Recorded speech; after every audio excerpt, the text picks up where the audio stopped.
अस्सलाम वालेकुम, सुप्रभात बच्चों। कक्षा 9 से हिंदी में व्याकरण में अनुस्वार और अनुनासिक हम आज समझेंगे। इस भाग में मैं सिर्फ आपको अनुस्वार समझाऊंगा कि अनुस्वार क्या है, और सामान्य तौर पर हम समझ लेते हैं, भाषा में आप प्रयोग करते ही है कि जो शिरोरेखा के ऊपर बिंदी का प्रयोग होता है उसे हम अनुस्वार कहते हैं, और शिरोरेखा के ऊपर चंद्र बिंदी, चंद्र जैसे चंद्र आकार बनाया जाता है, और ये जिसे हम चंद्र, जिसे सिर्फ बिंदी कहते हैं अनुस्वार को, और सरल भाषा में इसे चंद्र बिंदी, चांद के अंदर बिंदी चंद्र बिंदी को अनुनासिक। अब सामान्य सरल शब्दों में अगर आपको अनुनासिक और अनुस्वार समझाने का प्रयत्न करूंगा, पर पहले आपको इस वीडियो के माध्यम से परिभाषा और अनुस्वार क्या है, अनुनासिक क्या है, वो समझेंगे हम। कि जैसे अनुस्वार, इन दोनों में अंतर क्या है कि अनुस्वार व्यंजन है, जो वर्ग है उस नासिक के व्यंजन है, और अनुनासिक का स्वर से ताल्लुक है कि जहां हमारे उच्चारण पर आधारित है। हम आगे देखेंगे कि अनुनासिक और अनुस्वार में क्या भिन्नता होती है। आप बच्चे कई बार भाषा में अनुस्वार और अनुनासिक तय नहीं कर पा रहे हैं कि यहाँ अनुनासिक लगाना है, बिंदी लगानी है, या चंद्र बिंदी लगानी है, या फिर ये बिंदी लगी तो क्यों लगी और ये चंद्र बिंदी लगी तो क्यों लगी, वो आज हम विस्तार से देखेंगे। इस बात के लिए हम सिर्फ अनुनासिक तक सीमित रहेंगे। अगले भाग में हम इस भाग में अनुस्वार तक सीमित रहेंगे, अगले भाग में हम अनुनासिक पर आएंगे। जैसे पहले हम अनुस्वार की बात करते हैं, तो मैंने बता दिया कि बिंदी उसका चिन्ह है कि लिखित भाषा में उसका उच्चारण कुछ और होता है, जो नासिक के व्यंजन है उसका उच्चारण है, पर आप लिखने जाओगे तो जहां उसका उच्चारण है, अब अनुस्वार का उच्चारण हर बार अलग होता है, जो नासिक के व्यंजन है 5 उसका उच्चारण होता है, पर उसका लिखित चिन्ह एक ही बिंदी के रूप में, तो उच्चारण अलग है और लिखित बिंदी के रूप में एक समान है, उसका सिर्फ उसका लिखित चिन्ह है बिंदी। अनुस्वर, अनुस्वर अर्थात स्वर के बाद आने वाला। अनुस्वार का मतलब ही क्या है, अनु प्लस स्वर, ठीक है। तो इसका मतलब है जो स्वर के बाद आए, स्वर के बाद जिसका उच्चारण हो उसे कहते हैं अनुस्वार। अब इसका मतलब क्या है कि स्वर के बाद हो, इसका मतलब ये है कि कभी भी अनुस्वार किसी भी शब्द की शुरुआत में प्रारंभ में लगेगा नहीं, वो चाहे मध्य में लगेगा या फिर वो अंत में लगेगा। अनुस्वार अर्थात स्वर के बाद आने वाला, वास्तव में इसका प्रयोग शब्द के आरंभ में न आकर मध्य में या अंत में होता है। यह नासिक के व्यंजन है तथा इसका लिपि चिन्ह अनुस्वार है, एक ही है, बिंदी उसका लिपि चिन्ह है। उच्चारण में इसके विभिन्न रूप होते हैं, परंतु लेखन में इसे अनुस्वार चिन्ह द्वारा ही प्रकट किया जाता है। आपने 7th में 8 में के व्यंजनों को वर्ग में विभाजित किया गया है, वर्गमाला को 5 वर्ग में विभाजित किया गया है। अब पांचों वर्गों का जो पहला व्यंजन है, वर्ण है, वही उस वर्ग का मुखिया है, उसका नाम है। अब आखिर में जितने भी व्यंजन आते हैं उन्हें नासिक के व्यंजन कहा गया है। हम आगे देखेंगे उस नासिक के व्यंजन, उनका उच्चारण अलग अलग है, पर वो लिखते समय जहां नासिक के व्यंजन का उच्चारण होता है, तो मानक भाषा हिंदी में अब वो नासिक के व्यंजन जैसे के तैसे न रखते हुए उनके बदले किसका प्रयोग किया जाने लगा है, मानक हिंदी में सरल बनाने के लिए बिंदी का प्रयोग किया गया है, जिसे नाम दिया गया है अनुस्वार। लिखित रूप इसका एक ही है पर उसका उच्चारण अलग अलग है। कैसे वो हम आगे देखते हैं।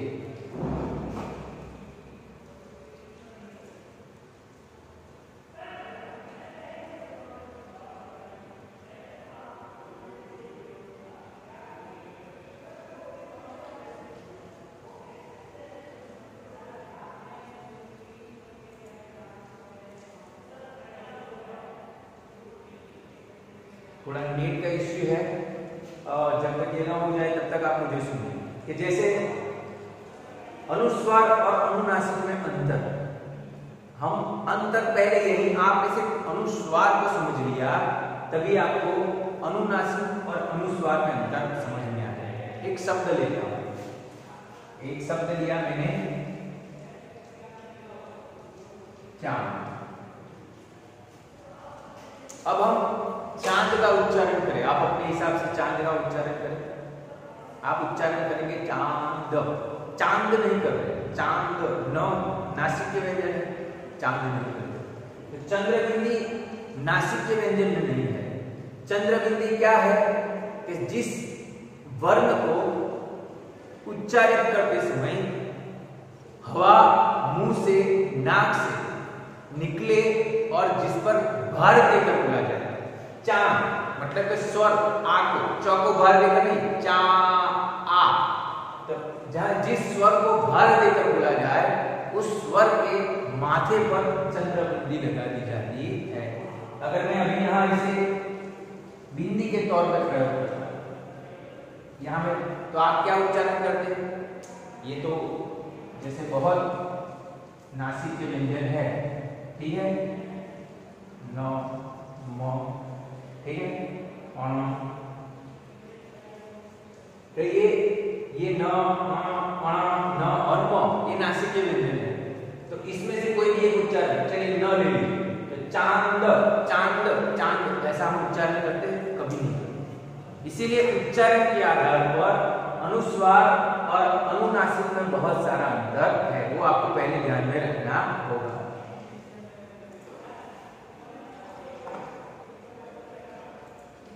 हाँ, जैसे अभी इसे छोड़ो, इधर है। मैंने कहा कि वर्ग, व्यंजन को वर्ग 5 भागों में बांट दिया है। क वर्ग, जो क पहला जो व्यंजन है उसका वर्ग का जो पहला वर्ण है वही वर्ग का नाम है। क ख ग घ। इसमें एक बात आपको नोट करनी है, आखिरी व्यंजन है।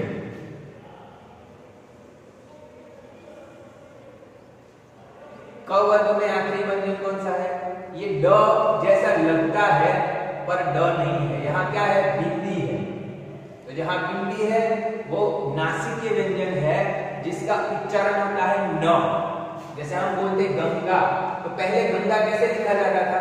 ऐसे। ये पर मानक भाषा कि पूरे भारत में नहीं, पूरे विश्व में एक तरह के सभी लोग, वो हिंदी भाषी हो कि हिंदी भाषी न होते हुए भी एक तरह का हिंदी भाषा का प्रयोग करें, वो लिखने में, उच्चारण करने में या बोलने में। इसीलिए मानक भाषा में इसे आसान करते हुए अनुस्वार को जरूर किया। तो वो आप पहले मैं यहां कह देता हूं, तो यदि स्वर रहित पंचम वर्ण के बाद स्वर रहित पंचम वर्ण, इसमें स्वर नहीं है, न न न न, इसमें है, ये न है, पर अगर इसमें स्वर है कौन सा? अ, तो ये जैसा का तैसा ही प्रयोग में आएगा। म है, उसमें स्वर है अ, तो ये म जैसा का तैसा ही आएगा। ठीक है, जैसे अनम, अनम लिखते हैं एक नाम अनम। तो सर ये नासिक के व्यंजन है और ये भी है, तो ये दो बिंदी लगा दे तो भी अनम पढ़ेंगे? नहीं, ऐसा नहीं है। तो जिस व्यंजन में स्वर है, समाविष्ट है, वो न हो, म हो या अण हो, वो उसी रूप में शब्द में प्रयोग होगा। इसीलिए इसकी परिभाषा क्या की गई है कि शब्द के मध्य में अनुस्वार की स्थिति, मध्य में, बीच में क्या स्थिति होती है? कि पहले तो मैंने कह दिया कि अनुस्वार शब्द के या तो मध्य में आएगा या अंत में आएगा। तो शब्द के मध्य में आता है तो उसकी परिस्थिति क्या है? तो उसकी परिस्थिति देखिए, यदि स्वर रहित, ये जो स्वर रहित ही होते हैं दोनों, पर ये तो स्वर के साथ भी अभी आपको दिखाई देता है कि मैं आपको आगे भी समझा चुका हूं कि कोई भी व्यंजन उच्चारण करते समय स्वर रहित, स्वर सहित मतलब स्वर के साथ, और स्वर रहित मतलब स्वर के बगैर। कि कोई भी व्यंजन बिना स्वर के उसका उच्चारण ही नहीं होता है। वर्ण कितने प्रकार के हैं? वर्ण स्वर, दूसरा है व्यंजन। ये तो आपको पता ही है। स्वर कौन से? अ, आ, ई, उ, ओ, 11 स्वर। और व्यंजन ये है क, ख, ग, घ, च, छ। अब स्वर की परिभाषा आपको पता है कि जिनकी बिना किसी की सहायता से बोला जाए वो स्वर है। और व्यंजन की परिभाषा कि जो स्वर की सहायता से ही बोले जाए वो व्यंजन है। यहाँ क है, क का उच्चारण करूंगा, क, उसके साथ क्या है? अ स्वर जुड़ा हुआ है। का, आ स्वर जुड़ा हुआ है। उसी तरह कोई भी व्यंजन बिना स्वर के आप उच्चारित नहीं कर सकते। हाँ, उसे लिख सकते हैं कि जैसे मैंने हलंत लगा दिया, ये हलंत चिन्ह है। ये हलंत चिन्ह का मतलब ये है कि ये क जो अभी लिखा है उसके स्वर स्वर नहीं है। उसी तरह नासिक के व्यंजन 3 व्यंजन अण, न और म, यहाँ जो उच्चारण है अण आया, न आया, म स्वर इसके साथ है, इंक्लूड ही है उच्चारण करते समय। इसीलिए इसकी परिभाषा क्या कहेंगे कि जब शब्द के बीच में बिंदी आए, अनुस्वार आए, तो उसकी क्या परिभाषा है, किस कंडीशन में आएगा, उसकी शर्तें कौन सी है वो देखिए। कि यदि स्वर सहित, सहित मतलब साथ में, इसलिए क्या कहा गया है? यदि स्वर रहित पंचम वर्ण के बाद उसी वर्ग का कोई व्यंजन आए तो लेखन में पंचम वर्ण के स्थान पर अनुस्वार का प्रयोग होता है। किंतु उच्चारण में वह पंचमा अक्षर मतलब पंचमा वर्ण का कोई भी अक्षर ध्वनि से ही उच्चारित होगा। इसका मतलब क्या है कि अगर बीच में बिंदी अनुस्वार कब लगाया जाएगा, उसकी शर्तें कौन से, उसके नियम कौन से हैं, तो यहाँ बताया है कि जहां यदि स्वर रहित पंचम वर्ण के बाद, स्वर रहित एक पंचम वर्ण का उच्चारण होता है और उसके साथ स्वर नहीं है, वो न हो, म हो, अण हो, न हो, न हो, उसके साथ स्वर नहीं है और उसके पीछे बिल्कुल क्या है, उसी वर्ग का कोई व्यंजन, जैसे क, एक न का उच्चारण है, ये रहा, और उसके पीछे कौन सा है? ग, वो कौन सा है? क, ख, ग, उसी वर्ग का ये वर्ण आया। तो अगर यदि इसका आपको ये पहले तो ये याद करना होगा, ये जो व्यंजनों को 5 वर्गों में विभाजित किया गया है, बहुत आसान है कि क वर्ग, क्योंकि क, ख, ग, घ पूरा आपको वर्णमाला तो याद ही है, तो ये बस याद रखना है क, ख, ग, घ, च, छ, झ, झ, न, ट, ठ, ढ, ढ, अण नासिक के व्यंजन, ट, थ, ध, ध, न नासिक के व्यंजन, प, फ, फ, भ, भ, म नासिक के व्यंजन, य, र, ल, व, ठीक है, वो तो अलग कैटेगरी में आ जाते हैं। तो गंगा के बाद यहाँ आया गंगा, तो कौन सा उच्चारण है? ये उच्चारण है, और उसके बाद ग आता है व्यंजन, तो वो उसी कैटेगरी का है, उसी वर्ग का है। इसीलिए जब ये स्वर रहित नासिक के व्यंजन क्या बन जाएगा? बिंदी के रूप में लगाया जाएगा और पीछे इसका। तो सिंपल सी बात आपको ये याद रखनी, ये व्याकरणिक है, ये व्याकरणिक है। मैं आपको थोड़े आसान भाषा में समझा देता हूं, अगर ना समझ पाए। अनुस्वार का तब प्रयोग करना है, आसान भाषा है, वरना व्याकरणिक भाषा तो यही है। आसान भाषा ये है कि नासिक के व्यंजन का प्रयोग करें, नासिक के व्यंजन का प्रयोग करें, तो जो नासिक के व्यंजन का उच्चारण हो वो अण और अण, वो तो बिना स्वर के ही है, स्वर रहित ही है, पर अण, न और म वो स्वर के साथ है। पर आपको लगे कि वो स्वर रहित उच्चारण करना है और उसके बाद उसी वर्ग का कोई वर्ण आता है, तो आंखें बंद करके नासिक के व्यंजन को अनुस्वार के रूप में जहां बोला गया है, वहां उस वर्ण के जहां बोला गया है उसके आगे वाले वर्ण पर लगा देना है। गंगा, पहले गंगा ऐसा लिखा जाता है, गंगा ये क्या है? नासिक के व्यंजन, न का उच्चारण गंगा, तो यहाँ ग पे ये बिंदी कहाँ चली गई? आगे, याद रखना है वो आगे वाले व्यंजन पर चली जाएगी। अब यहाँ कहा था सर मध्य में अनुस्वार की स्थिति, तो मध्य में अनुस्वार ये तो पहले वर्ण पे ही लगा है, तो मध्य में कैसे आया? मध्य में इसीलिए आया है, पहला किसका उच्चारण है? ग। अब ग क्या है? पूर्ण स्वर सहित व्यंजन है।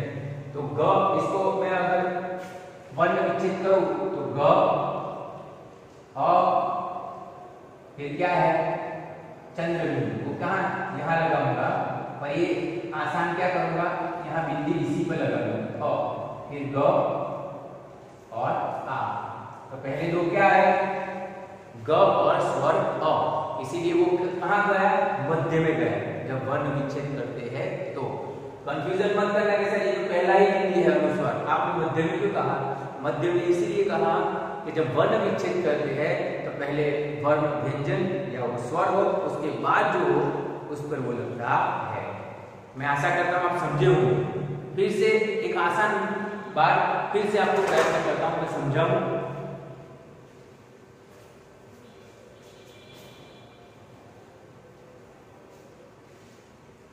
फिर से एक बार समझा देता हूं कि देखो, शब्द के मध्य में अनुस्वार की स्थिति, मध्य मतलब आप ये समझते हैं कि कोई भी शब्द हो, ठीक है? कंपन, कंपन कैसे लिखते हैं?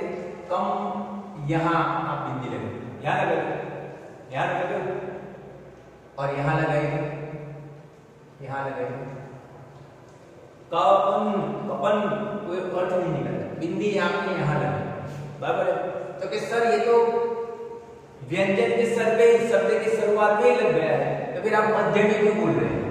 पर जब मैं इसका वर्ण विच्छेद करने जाऊंगा तो क, उसके साथ कौन सा स्वर है? अ। स्वर अलग करते हुए हलंत लिखना पड़ता है। जब हलंत करते लिखते हो, हलंत चिन्ह का प्रयोग करते हो, इसका मतलब आप स्वर को अलग करते हो। और उसके बाद क्या है?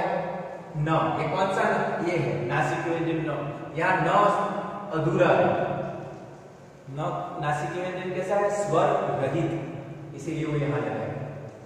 न है कंपन, म है कंपन, बस यही समझना है कि अगर आपका उच्चारण आपके साथ होना चाहिए। ऐसा नहीं कि आपने जैसे वीडियो में देखा, टीचर ने कुछ कहा, वो तो आप भूल भी सकते हैं।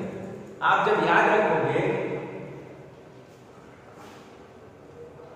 उच्चारण याद रखना है कि क्या है? म, कंपन, तो यहां म आधा लिख सकता हूं, म आधा लिखकर प, स्वर अ, न और अ।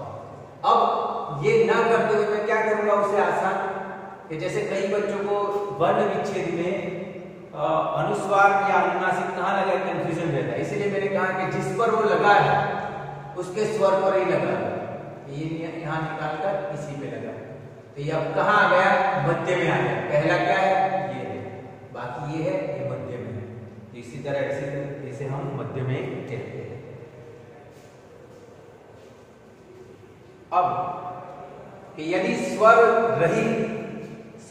रहित मतलब कि बिना स्वर के, ये तीनों में से कोई भी, ये तो स्वर रहित है, स्वर रहित पंचम वर्ण के बाद उसी वर्ग का कोई व्यंजन आए, उसी वर्ग का, जैसे अण आता है उसके बाद कोई भी च, छ, झ, झ आए, अण आता है तो उसके बाद त, ठ, ढ, ढ आए, न आता है उसके बाद त, थ, ध, ध आए, म आता है तो उसके बाद प, फ, ब, भ आए। जैसे अभी मैंने उदाहरण दिया कंपन, ठीक है? तो यहां भी देखो, ये क्या है? म का उच्चारण है, पाद में कौन सा व्यंजन है? न, क, तो ये उसी का वर्ग का है। तो आपको बस ये याद रख लेना है कि क वर्ग के क, ख, ग, घ, न, च वर्ग के च, छ, झ, झ, न, ट वर्ग के त, ठ, ड, ढ, अण, त वर्ग के त, थ, द, ध, न, प वर्ग का प, फ, ब, भ, म। बस आपको ये याद रह गया तो आपके लिए अनुस्वार आसान हो जाएगा। कि जैसे पहले शुरुआत में देखो, जिस तरह नासिक के व्यंजन है उसी रूप में लिखा जाता है।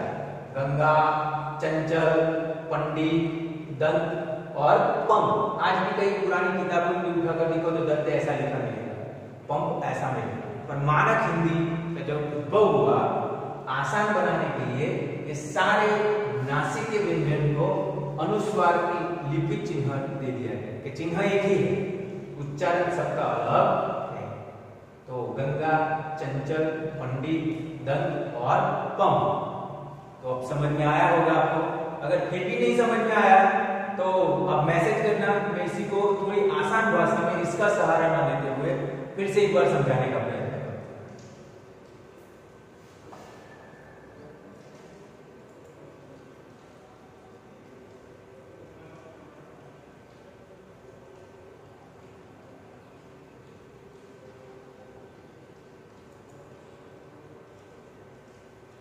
अब शब्द के अंत में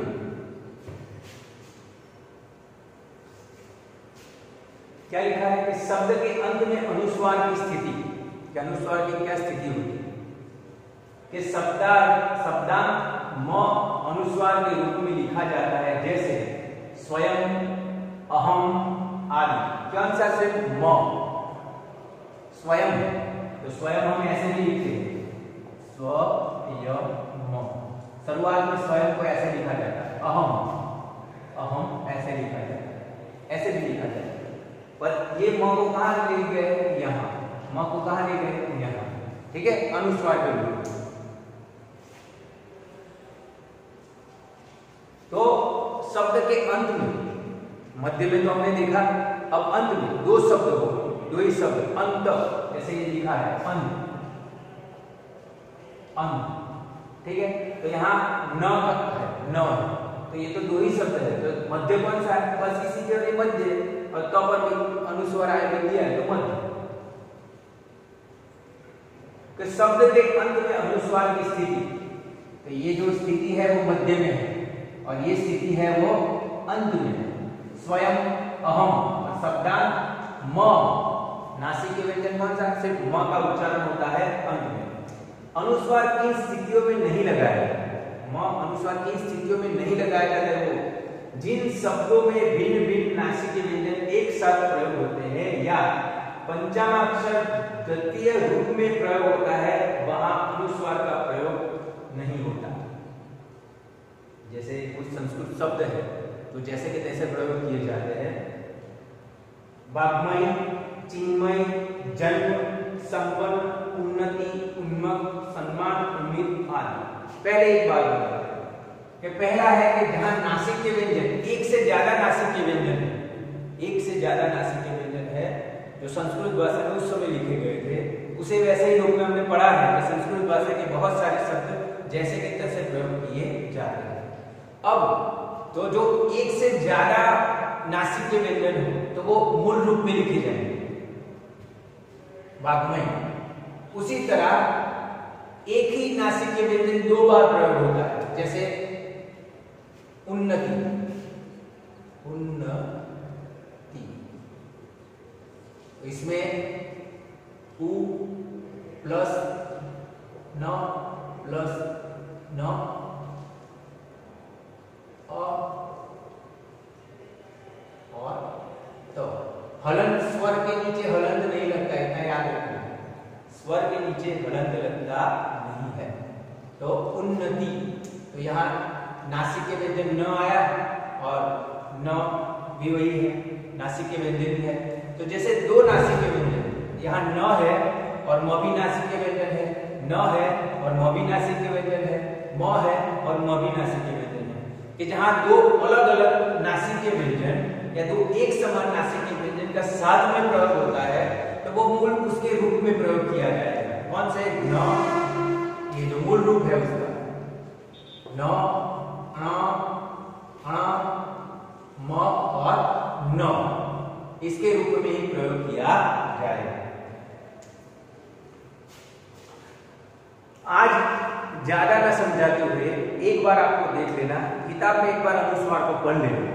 अगर फिर भी समझ में ना आए तो अनुनासिक समझाने के बाद रिवीजन के जो भाग होगा उसमें थोड़ा आसान तरीके से मैं आपको समझाने का प्रयत्न करूंगा। आज के लिए इतना ही, धन्यवाद।